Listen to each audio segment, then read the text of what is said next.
Вадим, с победой тебя. Большую часть матча ты сегодня провел на скамейке, но потом вышел и здорово вписался.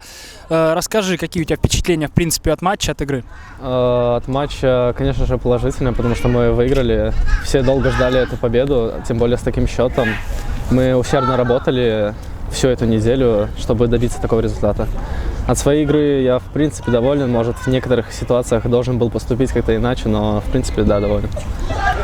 Ты сегодня уже успел отметиться, по-моему, первым своим ассистом за Крумкаджи. Собственно говоря, какие-то особые эмоции испытал от этого?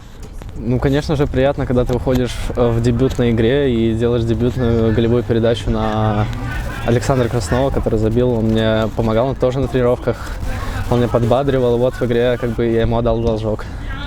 Еще недавно ты восстанавливался от травмы. Насколько сейчас чувствуешь себя восстановленным? Что-то еще беспокоит?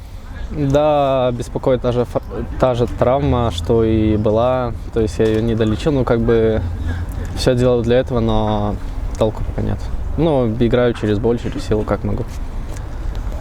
Спасибо, здоровья и побед. Спасибо.